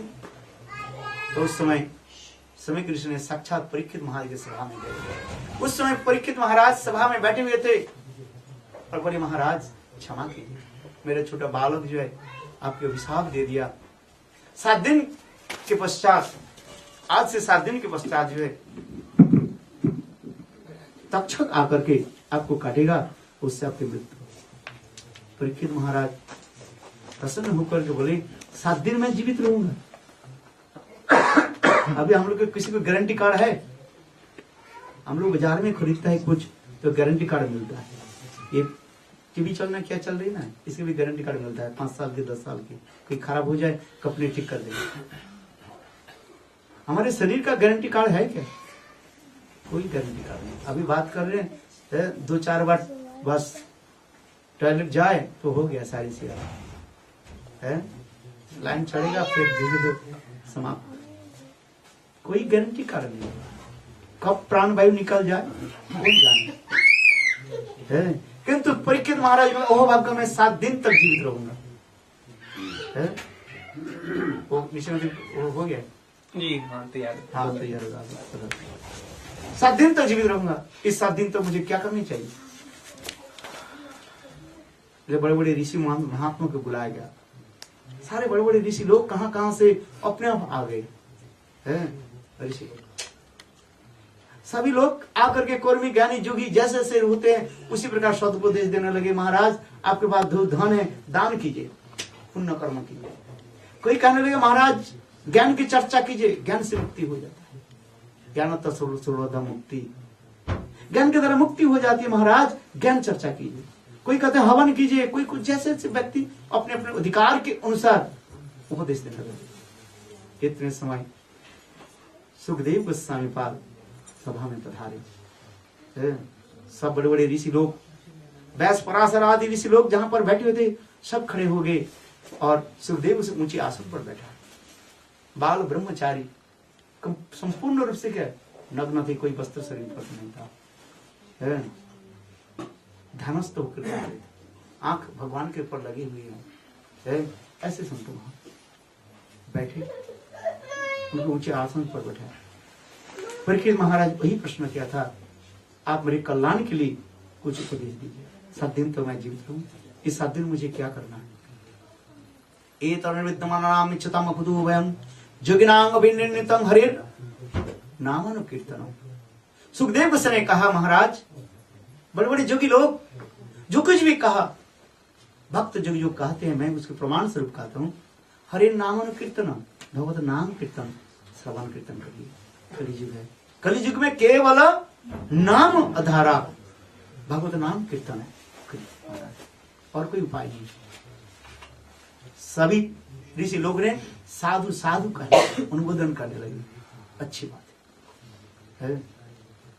इसी प्रकार सुखदेव गोस्वामी पाद परीक्षित महाराज के जो भगवान की अपार लीला चरित कथा जो है श्रवण कराने लगे, जिसमें भगवान की अनेकों जो है भक्तों की चरित कथा आदि वर्णन आदि करने लगे। प्रथम स्कंद से लेकर के 12 स्कंद एकादश स्कंध तक उन्होंने सुनाया, जिसमें विशेष करके कपिल देवभूति की कथा सुनाया, जिससे स्वयं भगवान कपिल देव अपने माँ देवभूति के भी सुंदर सुंदर उपदेश दिया, जिसमें एक विशेष सुंदर उपदेश है, कहते हैं सतांग प्रसंगात मम वीर्जु संविदु भवन्ति हितकर्ण रसायन कथा तज्जोषणात् आसु अपवर्ग वर्तमनि श्रद्धारति भक्ति अनुक्रमेष्यति।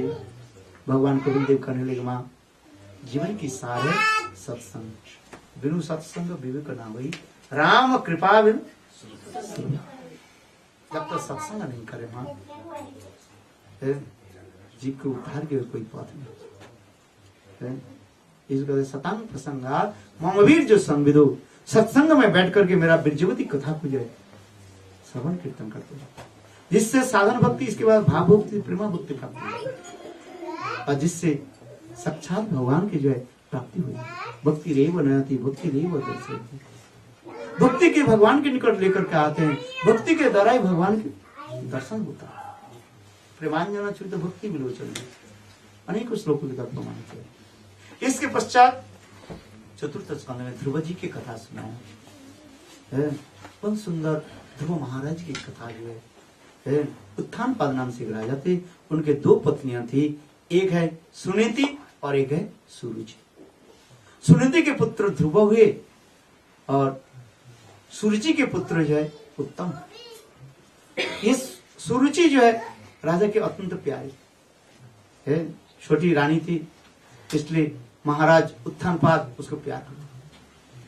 एक दिन महाराज उत्थानपाद सिंहासन पर बैठे हुए थे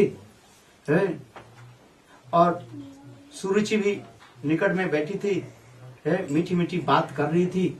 इतने समय सुनीति के पुत्र ध्रुव आकर के राजा उत्थानपाद की गोद पर बैठने के प्रयास किए।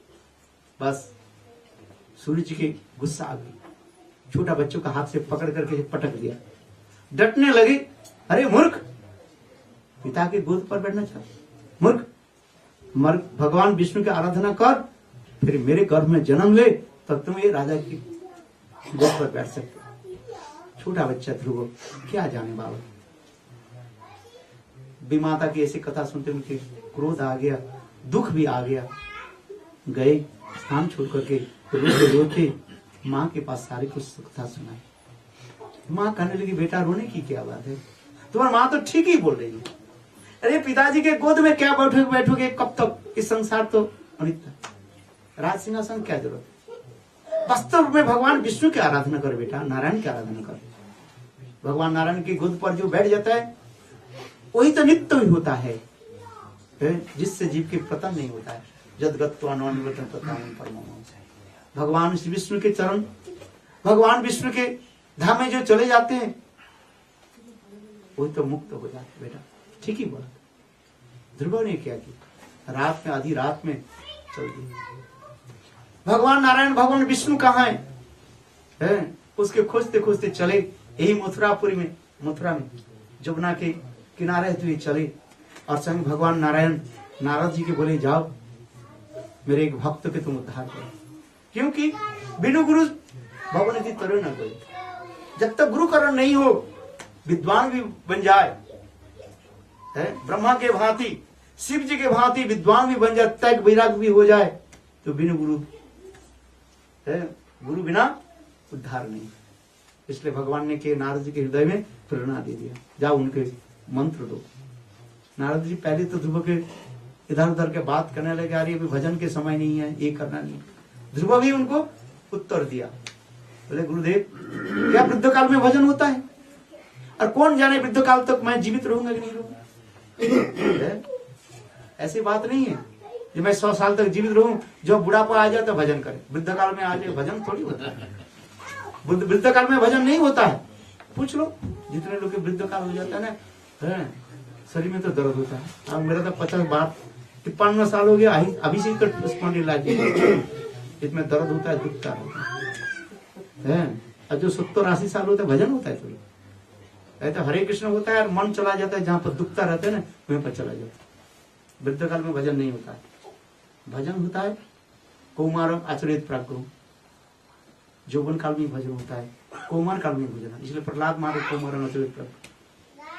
ऐसे से ध्रुव नारद जी के भी प्रास्त कर दिया। तो नारद जी प्रसन्न होकर के उनको मंत्र दे दिया, और उस मंत्र को जब, कौन सा मंत्र जप किया? ओम नमो भगवते वासुदेवाय। इस मंत्र को क्या बोले? और नारद जी बोले इस मंत्र को जप करने से भगवान तुम्हारे दर्शन होगा। बोले गुरुदेव भगवान कब दर्शन देंगे? बोले 6 महीने के बाद। चलो, ध्रुव ने क्या कि यमुना में स्नान करके, ध्रुव घाट वहीं पर नाम ही नहीं ध्रुव घाट, यहाँ पर ध्रुव जी स्नान किया था, और चले गए मधुवन में, वहां पर तपस्या करने लगे। एक महीने एक वस्तु को छोड़ने लगे, इतने कठोर तपस्या है। पैर के उंगली के ऊपर ऐसे खड़े होकर के हाथ उठा कर, हम लोग तो एक हाथ उठाने में कष्ट होता है, जय जय श्री राम उठा नहीं पाते। एक तो होता है लज्जा और दूसरी होता है हाथ में दर्द। बोलो वृंदावन बिहारी है कि नहीं? और ध्रुव ने 6 महीने तक ऐसे रखा। देखो कैसे भगवान ने 6 महीने हो गया, खाना पीना एक महीने एक वस्तु छोड़, लंबी कथा है। नारद जी एक दिन आए, देखा तो ध्रुव के शरीर बिल्कुल कांटे हो गए, उनके दुख हो गया। अरे मेरे भक्तों के, मेरे शिष्यों के भगवान दर्शन नहीं दे। वैकुंठ में जाकर के तमतमाते हुए बोले, प्रभु आप कैसे हो गया? मेरे भक्त, मेरे शिष्यों का दर्शन नहीं दे। तो भगवान कहने लगे, नारद मेरे कोई दोष नहीं है, मैं तुमने जिस दिन मंत्र दिया था तुम्हारे भक्तों के, जो मैं शिष्य को दर्शन देने के लिए तैयार था, तुमने कहा 6 महीने बाद, इसलिए मैं 6 महीने अपेक्षा कर, मेरा दोष क्या? नारद जी बोले अच्छा यही बात है ना। तो भगवान 6 महीने होने के बाद, अर्थात तपस्या 6 महीने हो जाने के बाद स्वयं भगवान उनको दर्शन। ध्रुव ने कहा, प्रभु मुझे संसार की वस्तु नहीं चाहिए। भगवान ने कहा, विष्णु कहा तुम कुछ वर मांग लो। तो प्रभु मुझे वर नहीं चाहिए, वरम न चाहिए। कांच के टुकड़े में खोजने के लिए आया था। आदेव मुनिंद्र गुज्जम, बड़े बड़े देवताओं के जो है गोपनीय जो वस्तु आपके चरण कमल मुझे दर्शन हो गया, प्रभु मुझे कुछ। तब भी भगवान कहते नहीं, मेरे कोई भी मेरे तपस्या आदि करे फल विफल नहीं जाए। तुम धन आदि संसार की वस्तु में तपस्या किया, 36,000 साल तक तुम निष्कंटक रूप में राज्य करोगे। इसके पश्चात तुम्हारे लिए एक दिव्य धाम मैं प्रकट कर देता हूँ, जिसको ध्रुवलोक कहा जाता है। 36,000 साल तक ध्रुव महाराज ने राजत्व किया। इसके पश्चात साक्षात जम महाराज आ गए, मृत्यु देवता आ गए। उस समय ध्रुव मंत्र जप कर रहे थे। मृत्यु बोले, देखो इस संसार में जो जन्म लेता है ना, उसे मेरे धाम में पहले जाना पड़ता है, इसलिए इसका नाम ही है मृत्यु धाम कहा जाता है, मर्त धाम कहा जाता है। ध्रुव ने अच्छा यही बात है ना? हाँ। बोले ठीक है, मेरा मंत्र समाप्त हो जाए, गायत्री मंत्र समाप्त हो जाए, आपके साथ जाएंगे, बैठे रहो हमारे पास। हम गायत्री मंत्र जप करने लगे, मृत्यु देवता उनके पास ही बैठे। ध्रुव ने क्या कि मंत्र समाप्त करके बस आंखों की पलक पड़ते हुई मृत्यु के सिर पर पैर दे करके ध्रुवलोक में चले गए। वृंदावन भक्त कैसे होते ध्रुव की महाराज। इसी प्रकार ध्रुव के बड़ी चरित्र कथा कहते हैं। और पंचम स्कंध में भरत महाराज की कथा सुनाया, जो युवा काल में राज्य आदि त्याग दे करके चले गए जंगल में भजन करने के लिए। और एक दिन देखा क्या, एक गर्भिणी हिरणी जो है आसन्न प्रसवा बच्चा देने वाली नदी में, गंडकी नदी में जो है पानी पी रहे थे। और पीछे से एक शेर हुंकार करने लगे, बस वो हिरणी बच्चा प्रसव करके नदी के जल में छलांग लगाए।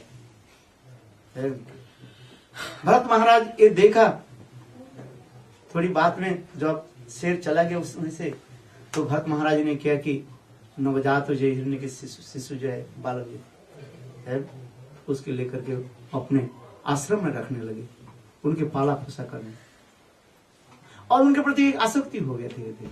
भाई जिसके रखोगे तो होगा, एक कुत्ता भी रखो ना, है धीरे धीरे कुत्ते के प्रति मन लग गया। इसलिए दूसरी जन्म में क्या होना पड़ेगा, कुत्ता होकर जन्म लेना पड़ेगा। हाँ, इसमें कोई संदेह नहीं है। क्यों आसक्ति कहते हैं, जंग जंग वापिस मरण तजंते कलेवरम। मृत्यु के समय मनुष्य जैसे जैसे चिंतन करते करते शरीर छोड़ता है, मृत्यु के पश्चात वही योनि प्राप्त होता है। पर चिंतन कैसे, जिसको आप प्यार करोगे, आसक्ति जिसमें हो जाए ना, मृत्यु के समय वही आपको दिखाई पड़ेगा, है आज में। तो एक दिन क्या हुई, वो दूसरी हिरण के झुंड आ गया, तो हिरण से उसके साथ चले गए। भरत महाराज पहाड़ की चट्टी पर उठ करके देखने लगे मेरा हिरण बच्चा कहाँ गया। बारिश हो रही थी और वो ये हुआ था, क्या बोले, स्लिपरी था, पिछला हुआ था ना, फिसल था, पैर फिसल गया। बस हिरण किसी भी चिंतन करते करते शरीर छोड़ा, दूसरे जन्म में हिरण हो गया, जन्म लिया। भागवत के प्रमाण है ना, ये कहते हैं जन्म जन्म बाप स्मरण। मृत्यु के समय मनुष्य जैसे चिंतन करेगा और मृत्यु के पश्चात वही शरीर, स्त्री शरीर चिंतन करते करते शरीर छोड़ोगे तो दूसरे में शरीर स्त्री जनी प्राप्ति होगी। पुरुष के चिंतन करते करते शरीर छोड़ोगे तो दूसरे जन्म में पुरुष जनी होगी। ये पुरंजनी उपाख्यान में दिखाया भागवत में, है। This is not my own interpretation. Bhagavata में स्पष्ट वर्णन है, भागवत में स्पष्ट वर्णन हो रहा है पुरंजनी के उपाख्यान। बोले कैसे हम लोग स्त्री शरीर और कैसे पुरुष शरीर कैसे प्राप्त किया, है। तुम जैसे मृत्यु के समय जैसे चिंतन किया, ठीक वही शरीर तुम्हें प्राप्त किया। कुत्ता के चिंतन करते हुए मरो तो कुत्ता बनेंगे। आज नहीं, गॉड सेवा ना डग सेवा। गॉड और डग अपोजिट होता ना, डीओजी जीओडी, क्या है? अरे भगवान ने इतना सुंदर हाथ दिया, मॉर्निंग वॉक में डग सेवा होती है, मॉर्निंग में भगवत सेवा कर बेटा। अम्बरीश महाराज ने अपने हाथों से झाड़ू लगाया भगवान, और हम लोग ऐसी है डग सेवा करते हैं। तो डग सेवा करो, ठीक है, माना थोड़ी कर रहे हैं, डग सेवा करो तो डग होगा, और भगवान सेवा करो तो गॉड सेवा करो तो गॉड, भगवान के धाम में जाओ। जैसे करना है, ब्राह्मण प्रातः काल में उठ करके भगवान की सेवा करते हाथ से, है, तो भगवान को प्राप्त करते। तो यही भरत महाराज जी पखान दिखाया है। किंतु उसके आश्चर्य की बात है, हिरण होकर जन्म लेने पर भी भगवान की इच्छा से उसके पूर्वजन्म की स्मृति था, इसलिए सब याद होने लगे। जहां पर संत महात्मा विराजमान होते वहीं पर बैठता था, भागवत कथा सुनता था, आंखों से आंसू गिरा। एक दिन की फिर उनको अंत में शरीर छोड़ दिया, फिर जड़भरत होकर जन्म लिया, है। और उसी जड़भरत में भगवान किसके साथ बात नहीं करते, है। एक दिन उन्हें भाइयों ने किया कि उनके जंगल एक बगीचा पर उनके बैठे थे खेती को, तो उस स्थान पर कुछ डकैत लोग जो है कुछ नौरबली देने के लिए इधर उधर घूम रहे थे। देखा तो वहां संडा मंडा एक बैठे हुआ थे, जड़ भरत बात नहीं करते, उसको ले गए देवी काली के ऊपर बलि देना शुरू, बलि देने के लिए चढ़ाए। इतना समय देवी की मूर्ति फट गया। जैसे महाभागवत है तो मेरे पर बलि चढ़ा, साथ सच्ची साथ देवी काली ने किया कि खड़ग उठाया और सारे डकात के जो है मार डाला, काटा, और भरत महाराज के चरण में पड़ करके रोने लगे। बोले आप तो महाभागवत है, मेरा अपराध। फिर भरत महाराज पुनः वहीं पर आगे बैठे। एक दिन उस देश के राजा रघुगण राजा जो है कपिल देव के पास जा रहे थे आत्म तत्व भगवत तत्व सुनने के।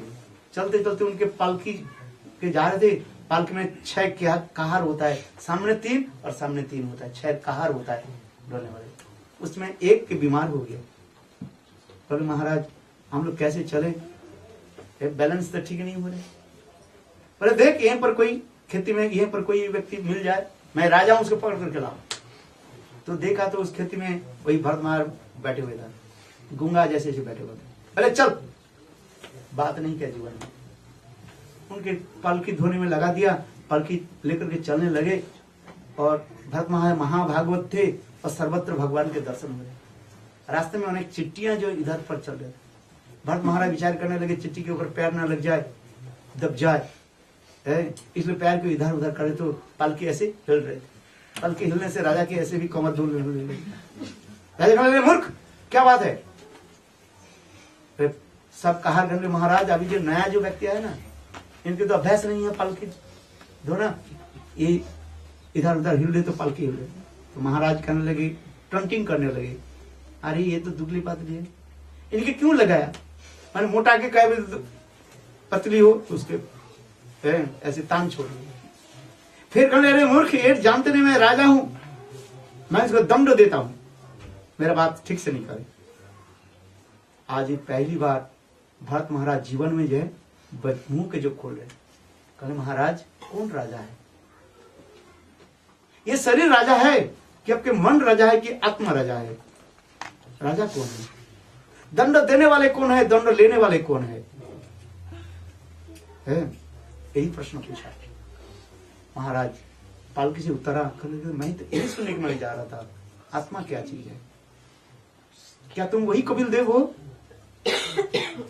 जिसके पास मैं जा रहा हूं? महाराज उतर करके प्रणाम करके बोले, तुम तो महाभागवत हो, आत्मा के बारे में बताइए। तब उस समय भरत महाराज कहने लगे, महाराज ये आत्म तत्व, भक्ति तत्व, प्रेम तत्व कोई विद्या बुद्धि शांति की तरह अनुभव नहीं होता है। रघु गणेन तत्व सा न जाची, न चेत्या निर्वापनात् गृहद्वा, न छंद सा नैव जलग्नि सूर्य, बिना महत्व प्रजोर्यो अभिषेक। महत्व की जब तक चरण रज की प्राप्ति नहीं हो तो इस बात को कोई नहीं समझ सकते। इसके जानने के लिए यही उपाय है महाराज, गुरु के सदगुरु के चरण में अपने को समर्पित कर देना, सरेंडर हो जाए, उनकी कृपा से सब कुछ होता है। यही भरत महाराज की शिक्षा दिखाया। दूसरे जब अजामिल की कथा श्रवण कराया, इसके नाम की महिमा दिखाई। जैसे मैंने अभी कहा था, बच्चा के नाम रख दिया नारायण, और देखो उसे मुक्ति। ब्राह्मण तो थे अजामिल, कर्णकुब्ज देश का ब्राह्मण थे, ब्राह्मण धर्म पालन करता था, नित्य प्रत्यह जजन जाजन अध्ययन अध्यापन षडकर्म निपुण तंत्र मंत्र विशारद। ब्राह्मण के 6 प्रकार कर्म होता है, जजन जाजन अध्ययन दान प्रतीक्षा, दान प्रतिक्रम है, दान लेना और दान देना है, ब्राह्मण की कर्म होता है। जजन जाजन अध्ययन अध्यापन दान और दान, ये ब्राह्मण कर्म होता। और नित्य प्रत्यह भगवत आराधना और हवन कर्म आदि करते हैं, ब्राह्मण कर्म है शास्त्र में। अजामिल ऐसे उच्च कोटि के ब्राह्मण भी थे, अपने माता पिता की सेवा आदि करते थे, अपने पत्नी साध्वी सती नारी भी थी, बाल बच्चे को सेवा करता था। एक दिन जंगल में गए हवन के लकड़ी जो है चुनने के लिए, किंतु दृष्टि क्या हो गया, भ्रष्ट हो गया। उस जंगल में एक शूद्र शूद्रानी जाति जो है, बेसा जो है दुष्कर्म आदि कर, नग्न चित्र के देखा, देखते उसके मन दूषित हो गया। देखो दुष्कर्म और दुष्ट वस्तु के देखने से क्या हो जाता है। हम लोग टीवी देखते हैं ना, क्या उल्टी सीधी देखते रहते हैं, टीवी में आता है ना क्या क्या फल है। और पाश्चात्य देशों में तो आप लोग तो जानते हो कैसे है, नग्न चित्र आदि पड़ा रहता है। और भारतवर्ष में वही नग्न चित्र सिनेमा में जाते हैं, अश्लील चित्र आदि दिखाते हैं। तो मनुष्य भ्रष्ट वो क्यों नहीं हो जाएंगे, भ्रष्ट क्यों नहीं होगा आप बताइए।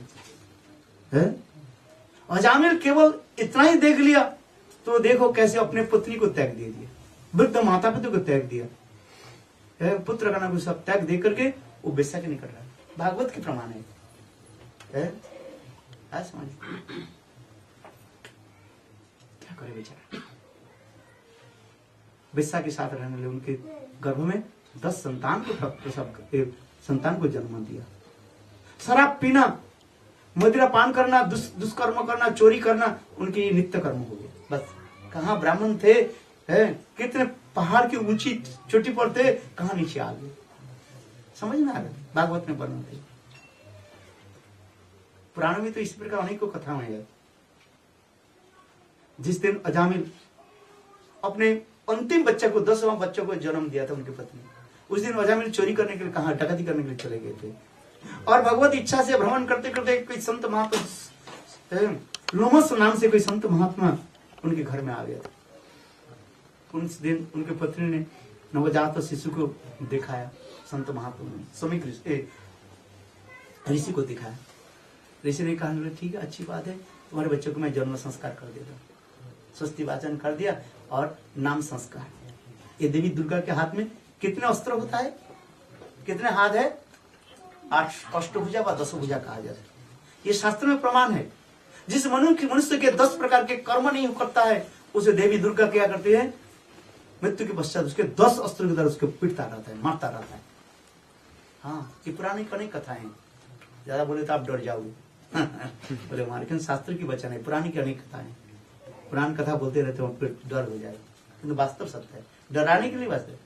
इसलिए देवी के दुर्गा के हाथ में 10 भुजा होता है अथवा अष्टभुजा कहा जाता है, अष्टपास में बंद करके रखते हैं देवी, इसलिए अष्टभुजा। जन्म संस्कार से लेकर के मृत्यु संस्कार मातृगर्भ में आ जाता है, जब से गर्भधारण संस्कार से लेकर के मृत्यु संस्कार, इसके 10 संस्कार कहा जाता है। इसलिए आप इंडिया में जाओगे 10 भंडार कहा जाता है उसमें 10 भंडार को, तो सारे आपके विवाह संस्कार हो, किसी संस्कार हो, वो सारे सामान आपको वो जो है दुकानदार आपको दे देंगे, बोलना नहीं पड़ेगा। उस दुकान में जाओ, बोले संस्कार करना है, जन्म संस्कार क्या करना है बोल दो, वो सारे आपके सामान दे देंगे। वो ये दिखाना, पर्ची दिखाना नहीं पड़ता है, उसमें लिखा रहता है। जन्म संस्कार है तो बच्चे के नामकरण संस्कार हो तो उसमें क्या क्या चीज जरूरत है वो देंगे। विवाह संस्कार है, क्या क्या देना है उसका 10 भंडार कहा जाता है, लिखा रहता है, देखो लिखा रहता है 10 भंडार संस्कार। हाँ, समय हो गया। अच्छा, तो उसी प्रकार अजामिल एक वो संत महात्मा के नाम संस्कार करते, ओम स्वस्ति नो गोविंदो स्वस्ति नो अच्युतानंद कर करके बोले तेरे बेटा के नाम रख दिया नारायण। और इतने समय अजामिल चोरी करके शराब पिया हुए थे, और ना जाने क्या क्या हुआ थे, वो उसे आंख लाल लाल दिखे थे संत महात्मा घर में। उनके तो बिल्कुल तो आंख जो है बुगला हुआ, आग बुगला हुआ। उनकी पत्नी इशारे बोले अरे संत महात्मा, अरे बच्चा नया बच्चे का नाम संस्कार करो। अच्छा, संत महात्मा को दक्षिणा दे दो।